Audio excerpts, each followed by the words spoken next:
Today we have a congregational reading, so you'll be reading the bolded part in your bulletins.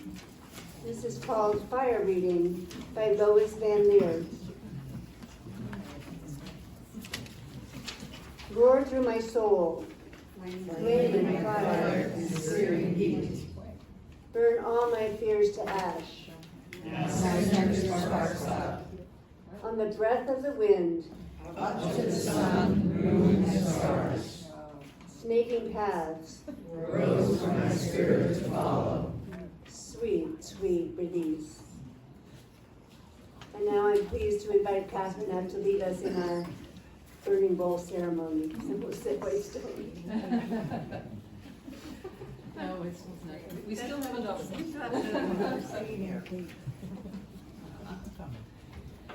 Thank you very much. Let's see here.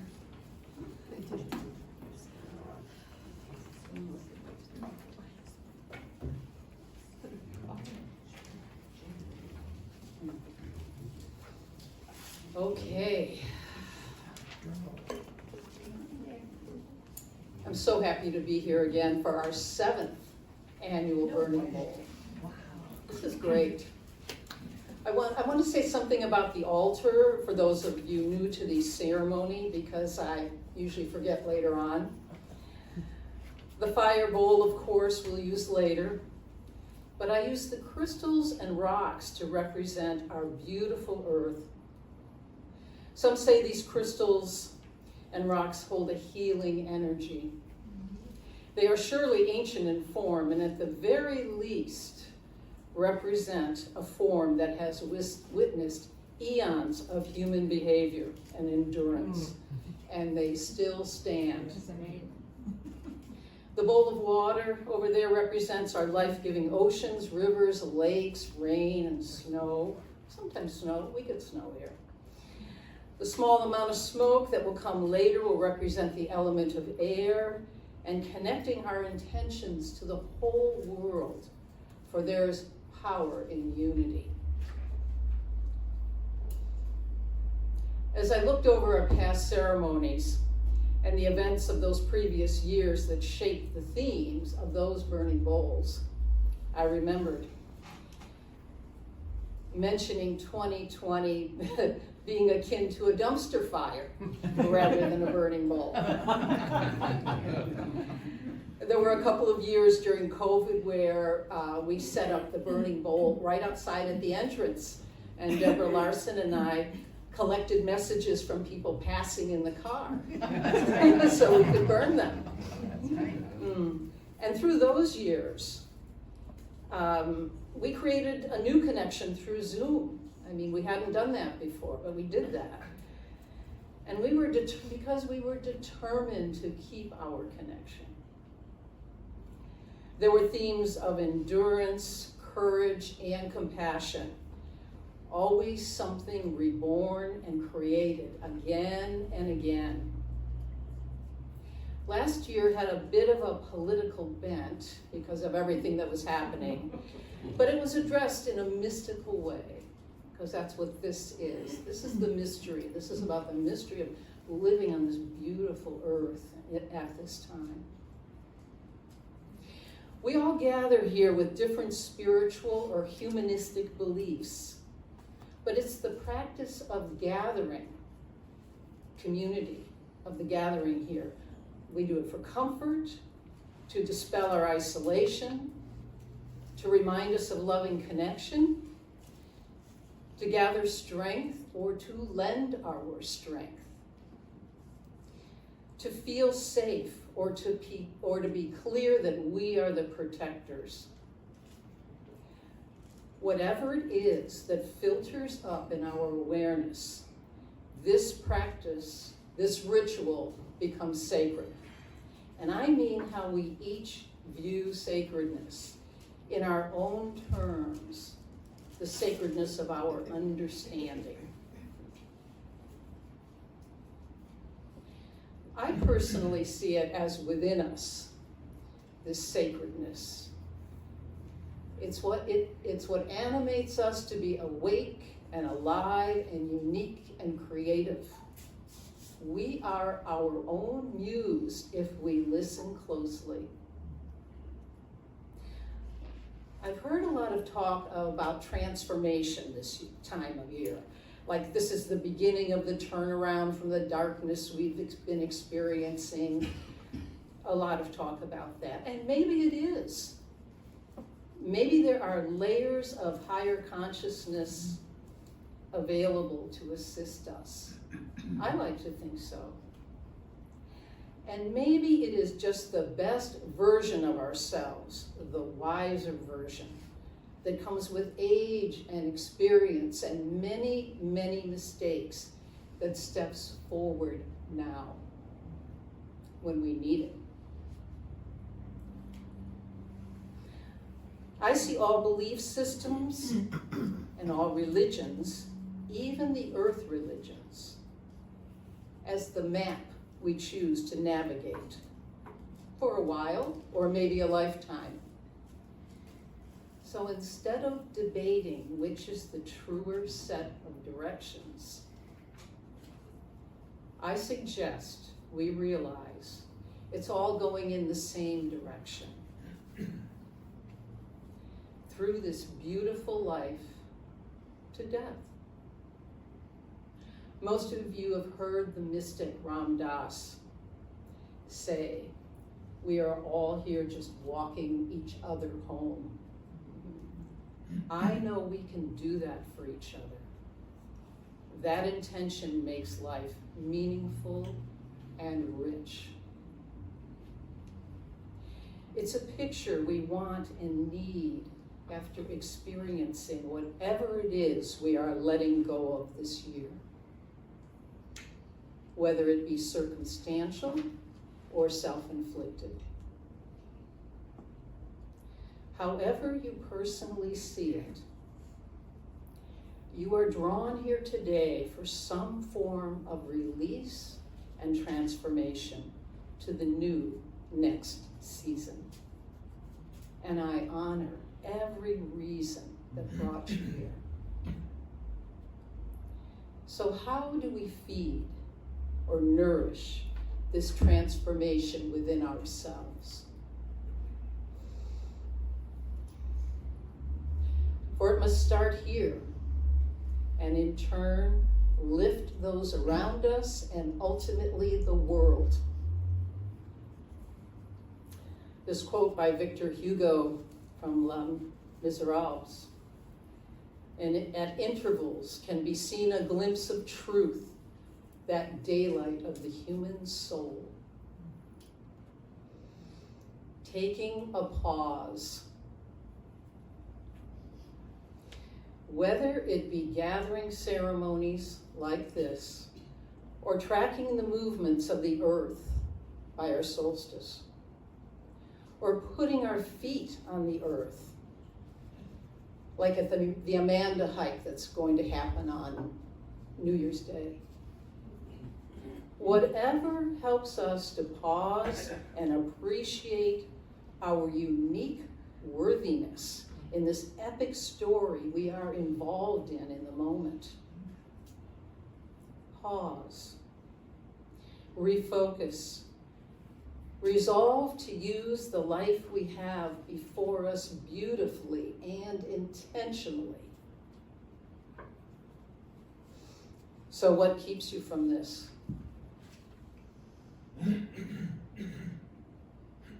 In this liminal space, the end of the year, this darkness before the dawn, however you want to see it, what keeps you from feeling honest and genuine about yourself,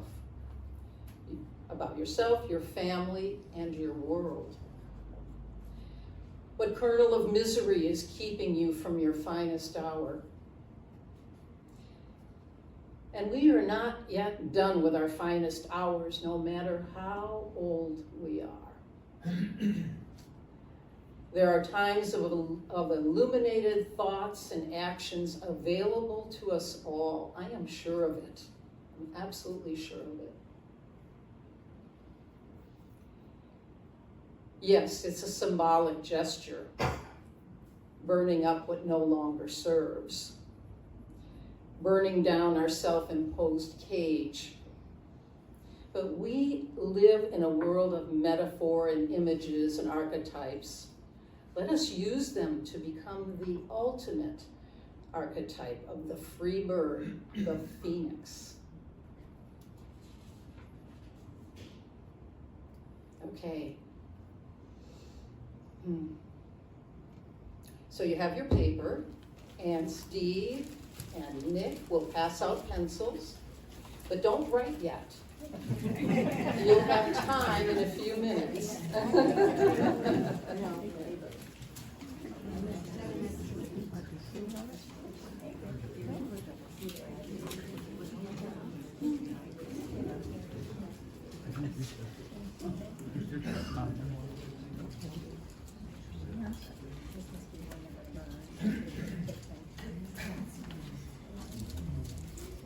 Deborah, you can start.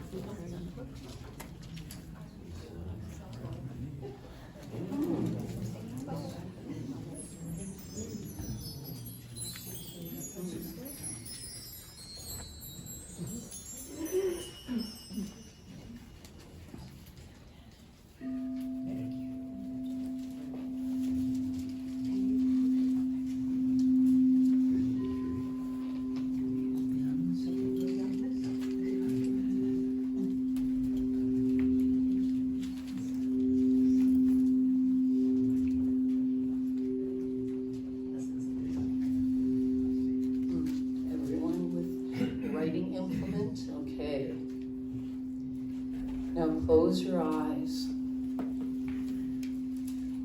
or find a spot on the floor to focus during this meditation.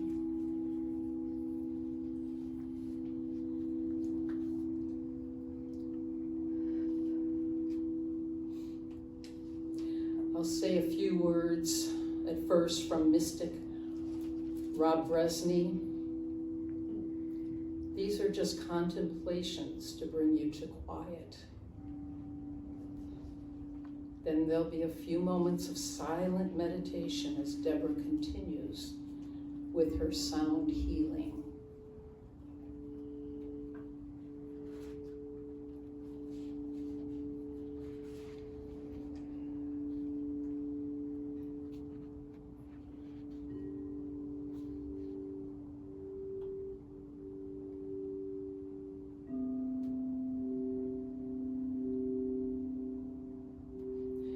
What you refuse to feel will rule you.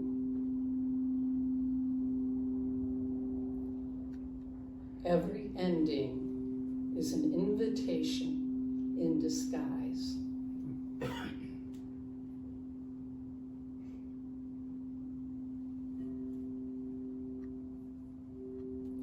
If you are not changing, you're hiding.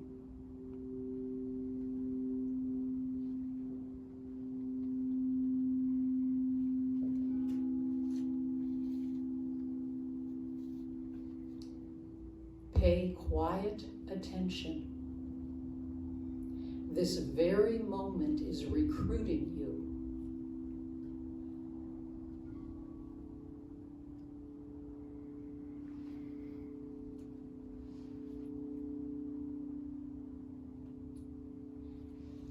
What you love trains courage.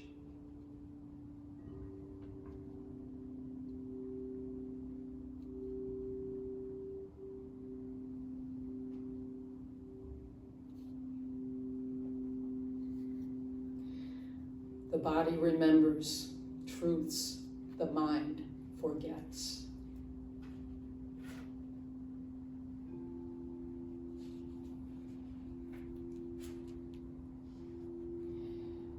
And just let yourself settle deeper and deeper.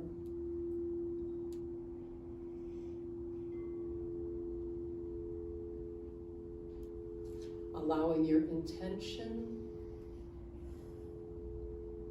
to come to you.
continue to let yourself be.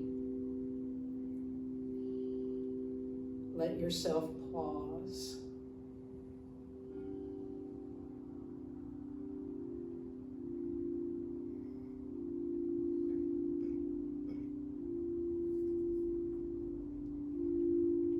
Being in the liminal phase before doing anything else.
So bringing yourself back to this moment as Deborah continues with her sound healing.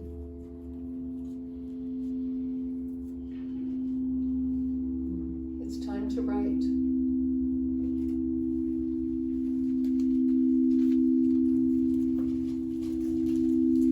And take your time. Right on the lightweight Yes, right on the tracing paper. tracing paper. Because that's what you'll be tearing off to burn into the bowl, not the cardboard. The cardboard's just there for, right.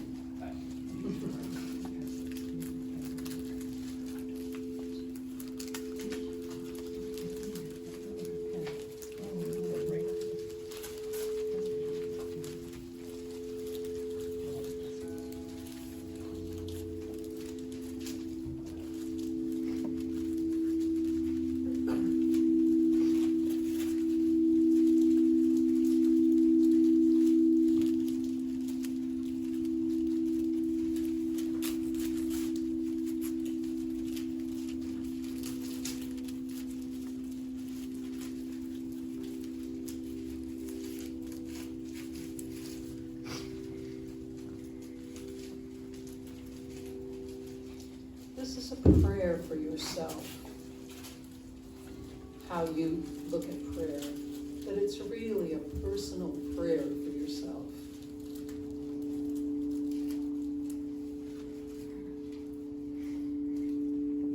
So you'll see the 4 candles lighted. So when you're ready, and let's continue the silence, if you will. Just come up, light your paper on one of the candles and put it in the bowl. Releasing it.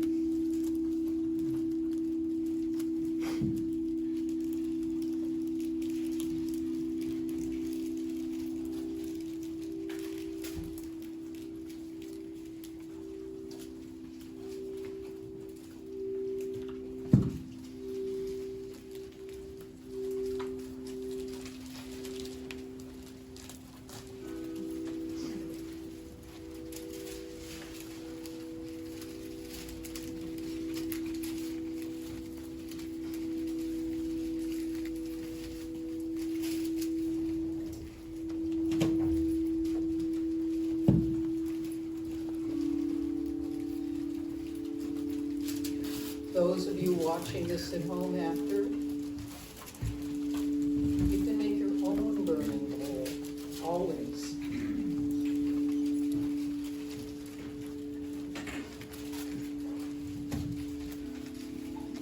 This intention, this ceremony continues with everyone that releases whatever needs to be released.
Done. I want to say there, you might have seen a large crystal bowl on the altar. And I invite everyone afterward to come and gather a couple as a remembrance. These were given to us by Jean Ian Tierno, very graciously, for our ceremony. So if you would like to, please take your time picking them afterward. And I have some closing words from a friend of mine, author and feminist mystic Dina Metzger. Let us learn the secret language of light again. Also the letters of the dark. Learn the flight patterns of birds, the syllables of wolf howl and bird song. The moving pantomime of branch and leaf. Valleys and peaks of whale calls. The long sentences of ants moving in unison. The combinations and recombinations of clouds and the codices of stars. Let us thus reconstitute the world, sign by sign, melody by melody. Let us sing the world back into the very heart of the whole and holy universe. Thank you. Mm.